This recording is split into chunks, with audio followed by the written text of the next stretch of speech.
to a new episode of Panorama Deluxe, and today I've got a very special guest, Bid, from the mythical Monochrome Set. Hello. Hello. So how are you? I have a cough. Ah! Because of the weather.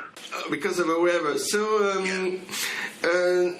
it's a long story. So, it's like 40 years?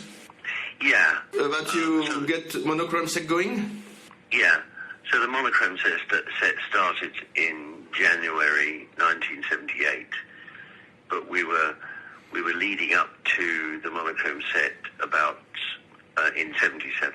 So it's been a long time. So it's not 40, it's 50. Yeah, it is. Yeah, really, nearly 50 years. Yeah. But it's still that you're still going and still excited, because I don't think it's like some other bands, they just release records or go on touring because of the money. Yeah. But it seems that you still have the urgency to do music, because I think as the Monochrome Set never been a big success, very influential, but not a big success. I think if you are still going, it's my theory anyway, it's because you really want it. It's not because of the money, because otherwise you would have done something else. Well, success is relative, relative to very big worldwide global names. We're not that successful, but we are successful. We do sell records and we do make money. And we also have built up a global audience, so that at least before the events of 2020 with the COVID-19 and all that, we were playing in America and across Europe, Japan, etc. So hopefully we will go back to that next year. But it's a question of playing in a lot of places, and so it's a relative thing. I mean, you could if you apply that to authors of books, then you can say, that many great authors are not successful because they only sell a few hundred copies a year, but they're still big names. But we actually sell quite a reasonable amount of records, and it's okay. And of course, playing live brings in money, so it's fine, Okay, so let's go back in time when for Ein Symphonie des Grauens, sorry for my German, from 1979, and it was featuring in the cherry compilation Pillows and Prayers, if I'm correct. Yeah. And there's of course a link, a reference to Nosferatu. Yeah. So let's listen to it and go back and talk a little bit about your beginning at that time.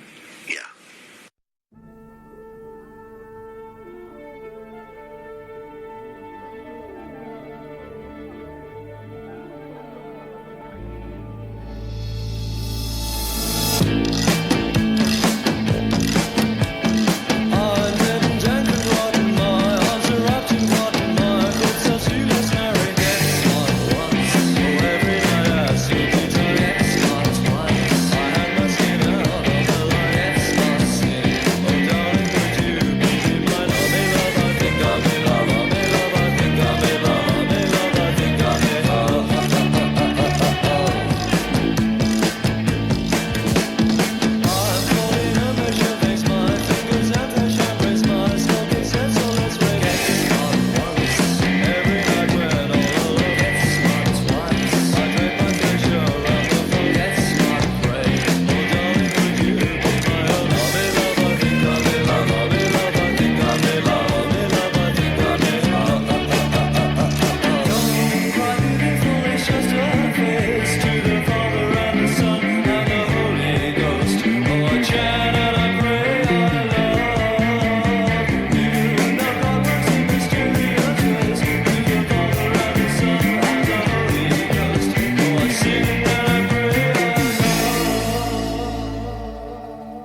symphony there's Goren. And what's interesting is at that time he was as well very quite close to L Records.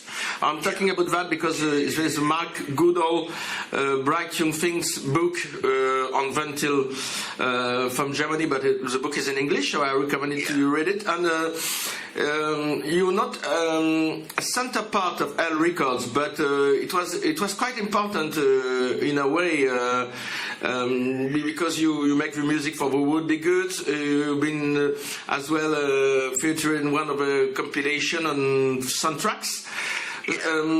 So I'd like to know. Are you surprised that even if L Records never been big in England, there's still a cult going on, like people like Bertrand Burgala talking about it on this book by Mike Goodall. So there's a sign that after so many years, there's still people interested in L Records and your relationship with that label. Well, really, I mean, Eine Symphony was written in late 1978.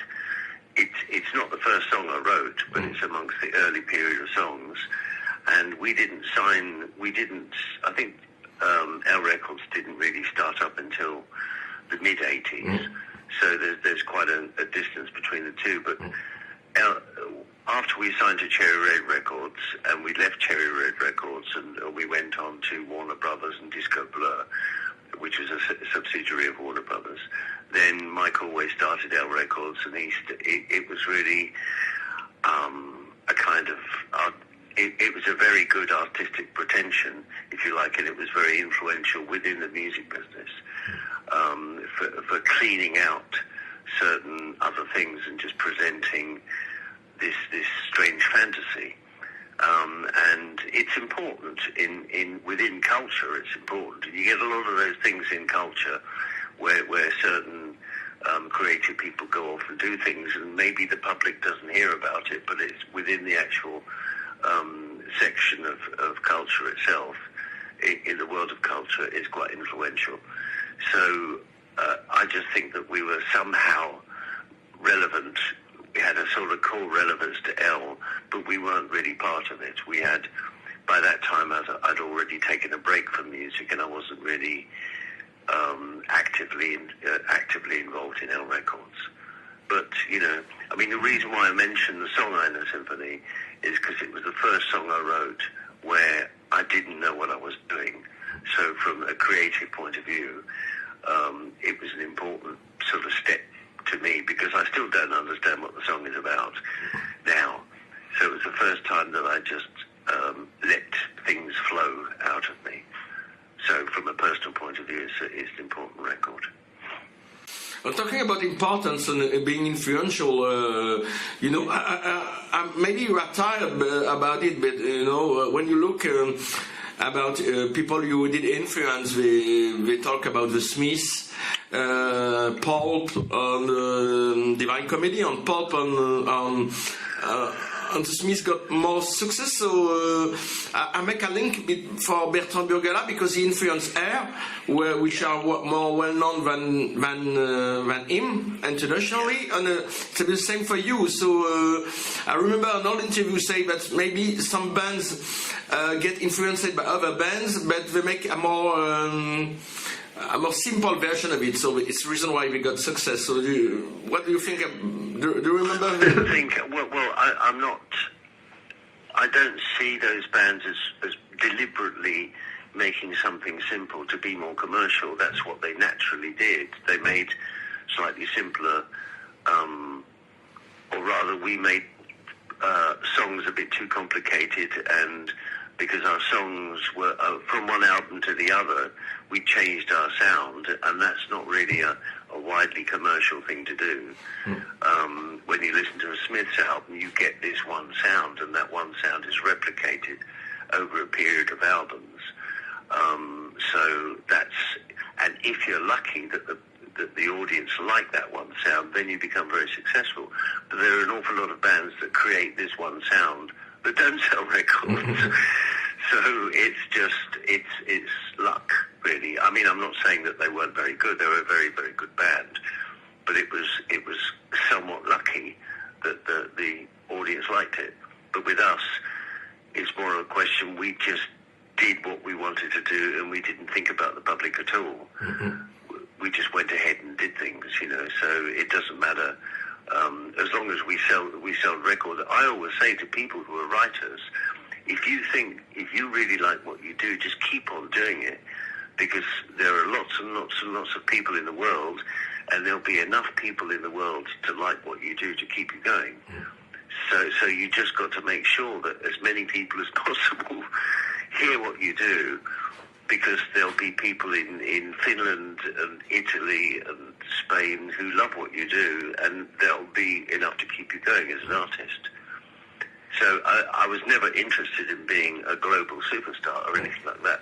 All I wanted to do was sell enough records so I could make another album. So let's jump in time and listen to Ipketon Chrome from the LP Platinum Chords from 1912. 2012, sorry. 2012.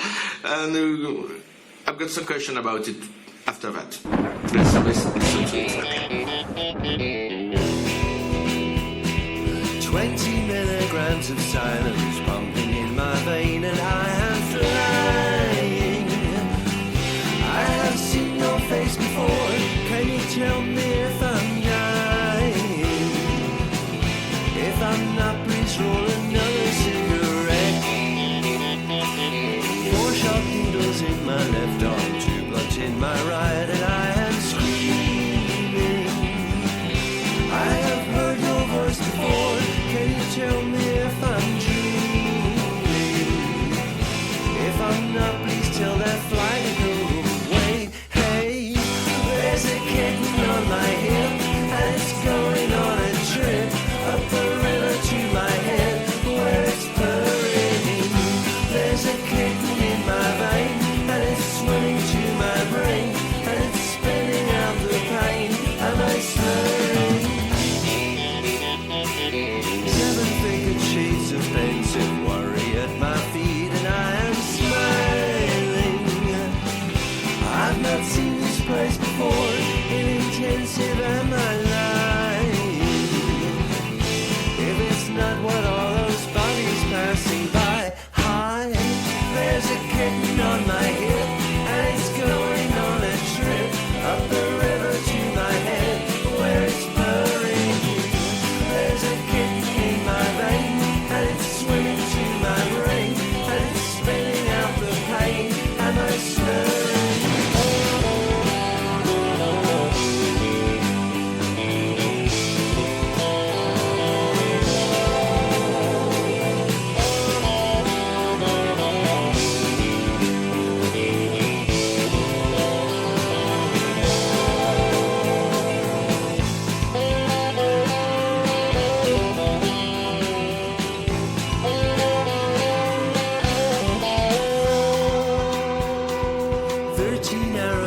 Spices curling up my legs and car horns hooting. I have seen this planet once. Can you tell me if it's tooting? Mine's a curry brain with pickle on the tongue. Yum. There's a kitten on my hip, and it's going on a trip up the river to my head, where it's purring. There's a kitten in my vein, and it's swimming to my brain, and it's spinning out the pain. Am I slurring? There's a kitten going on all over the river.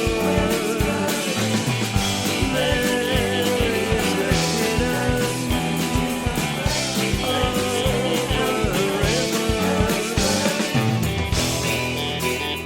river.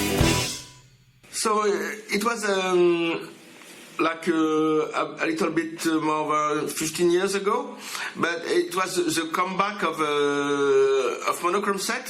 So it's a different era from the band, or do you think that you evolve from that, because of course you are in a different era and you are older, maybe wiser, I don't know, and there's different members who come and go. So can you explain what was going on at that time?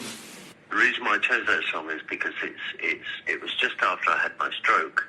I was in hospital, and it was the first song that I've written where what I was writing, I had to start writing an album because we'd just reformed as a band. So, and I wanted to as well. It was the first song I've written where I knew what the song was about, but I didn't want to write it. But there's something inside me just wanted to write. I didn't want to write a whole album about me being in hospital, but I just, that thing inside me wanted to write about all of that. So most of the songs on that first album, of the comeback album in 2012 called Platinum Coils, was about the stroke and the aftermath, and so it gave me a whole album, and I just went with it. And ever since then, and it was during the course of writing the songs for that album, I realized that something else inside me was writing everything. So I just let it out, let it free, and just sort of collaborated with it. So it was a kind of strange feeling, but ever since then, it's been like that. So that was a revelation, and it's kind of explained in my book that I wrote, Strange Young Alien, that since then it's been a huge step forward for me to have that sort of understanding.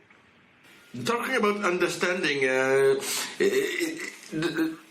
you surprised when people come to you and analyze what you did? Because as you told me right now, you are more of a vessel from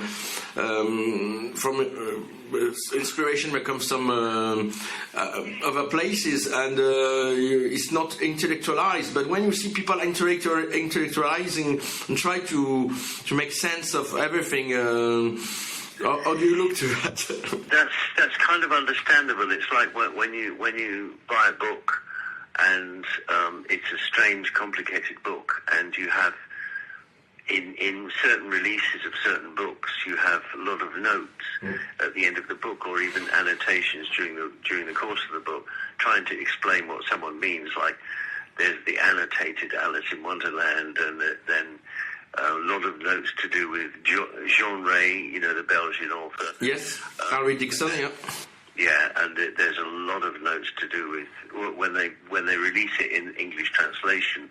There's a whole load of notes in the back of the book trying to explain what this or that is about. But I don't stop myself from doing things, and I often don't understand.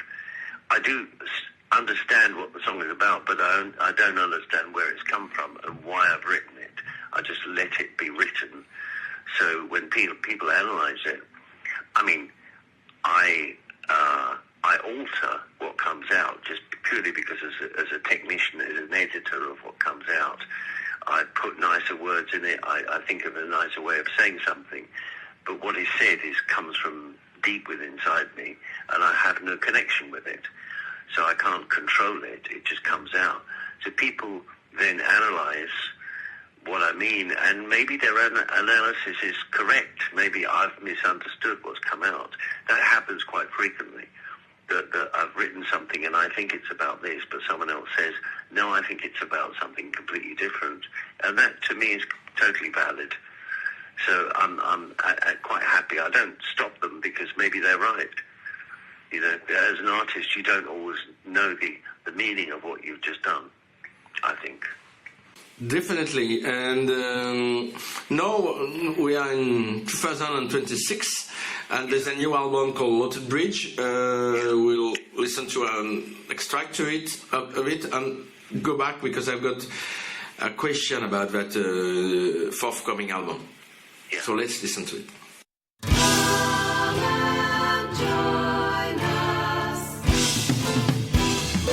Hazy watercolor, sunset and deep, fluid dampness around my feet, swirling water so wide, lazily undulating slowly upon the stream, lotus leaves floating in a dream, strung across the divide, and they are skipping across Lotus Bridge to cartoon people all smiling inside. Their feet are slipping, slipping upon silky leaves to the other place. Little cartoon people with joy streaking down their shiny, blessed faces.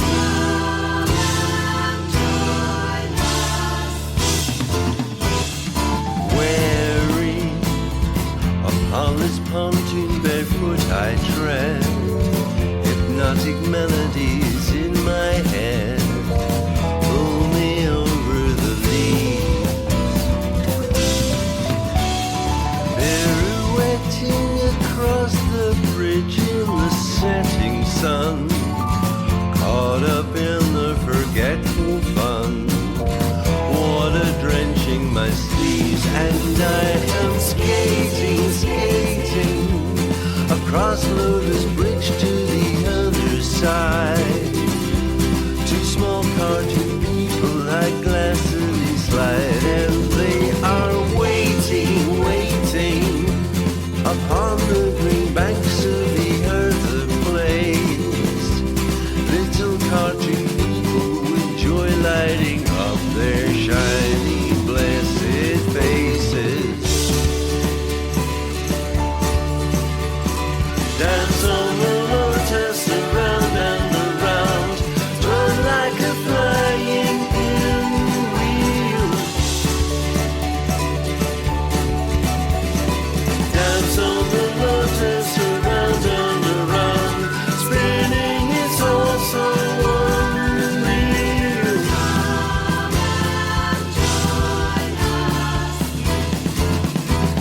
Glowing, something alien this way glides, whispers to me, my dearest child, welcome to the new Mars. I replied, I have lost somebody and cannot stay. Back through darkness I'll find my way, guided by the blue stars, and I am creeping, creeping back across Lotus Bridge to the other side. From small cartoon people I silently stride, and they are sleeping, sleeping up upon the soft banks of the other place. Little cartoon people all murmuring, come back soon, my boy, make haste. Come and join us.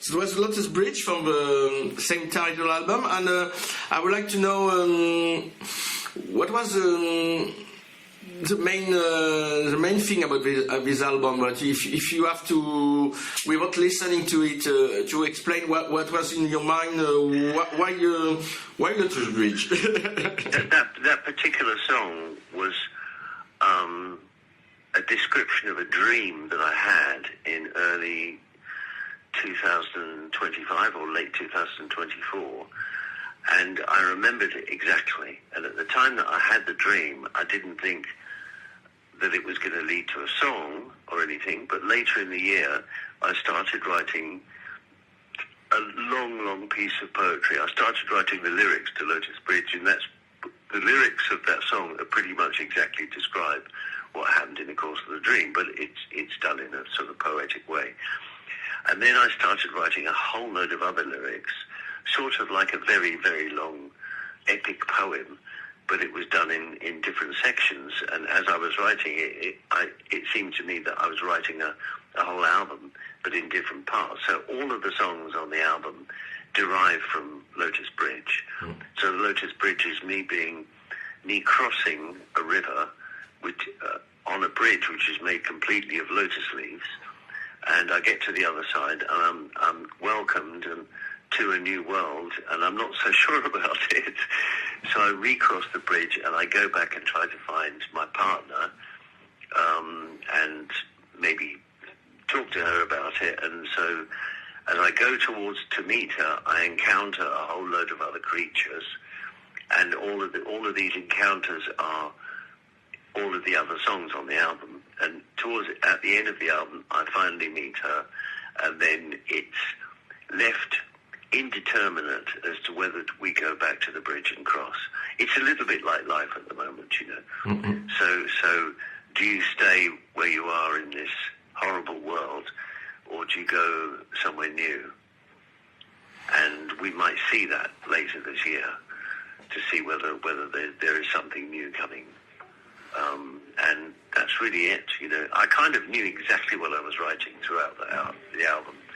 And for the first time, myself and that creature that writes the songs, we were completely in harmony as to what we were writing about. So it has a very strong cohesion, the entire album. It's like a sort of opera, if you like, the whole album, yeah. So about this new album, I've got a more mundane question, but I think it will interest a lot of your European and French fans. Are you going to Europe and maybe France in the near future? But there's still a lot of problems with America is in turmoil at the moment, and the costs of going to America are astronomically high with the visa requirements and things. In Europe, there's still Europe is in turmoil. So there's lots of technical reasons why it's very, very difficult to make a profit by going to Europe generally. In Paris is different. Paris is almost like a protected place, you know, from a cultural, from a music point of view. In England is quite easy to play, and we will probably go back to Tokyo. I've just written a song sort of with Cornelius, so that will be released according this year. So I think we'll go back there later this year, or early next year. Again, Japan is kind of a protected place. It kind of protects itself, if you like, and Paris protects itself. But the rest of France and Germany is just too difficult at the moment. There are too many technical issues. Either the pay that you get in Germany is percentage of door money, or in England it's really difficult because the hotel prices are incredibly high, whereas everything else has gone down. And you know, a lot of people have gone bust. You know, people who run venues because of lockdowns and things like that, and people and venues closing. So we've got to wait for a kind of recovery. And in waiting before we wait for the recovery, we have to wait for institutions to be collapsed, which will happen. As we can see, we're starting to see collapses of certain institutions right now. So that has to happen, and it's very, very frustrating, but we just have to wait for that to happen. Music is not going to die out. It's way, way too powerful to ever die out. But we have to wait for these idiots to disappear. And hopefully that will happen this year, and we can get back to what I consider normality, which is playing music to people.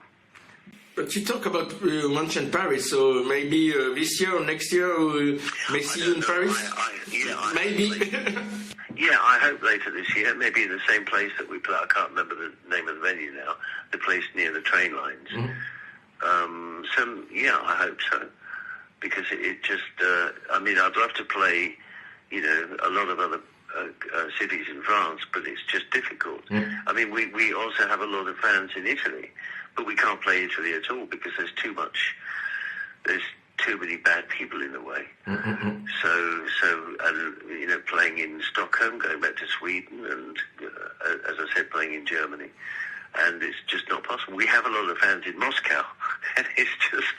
It's quite complicated nowadays to play in Moscow. Well, yeah, it's impossible to play some of the places, you know, where we have fans, because there are too many people in the way.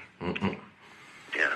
So, you know, if you can move or walk to your fans, maybe your fans can go the other way and see you in the country you're playing. That's maybe the solution. It's very expensive for fans as well, because a lot of people, their lives have been destroyed financially. So it's very, very difficult for them. I know that. So they can't travel too much, and the hotel costs for them are very expensive. So it's difficult, I know. But the nice thing is, wherever we play, at least in England, we have a whole load of young people come to see us. Yeah, new generations, yeah. Yeah, and a lot of them are musicians and songwriters. And, we're being taught in music schools, we're being taught as a part of the curriculum. So you're an official now, official teacher. Yeah, we're official. We're a band to study, so that's amusing. So thank you very much for your time, and I hope the next album will be a success, but I encourage everybody to listen to it and buy it, of course, because buying music is as well supporting the band. I think buying the physical product is more rewarding to the artist than streaming devices. Yeah. So thank you very much again. It's a pleasure. Thank you. Bye. Okay. Bye.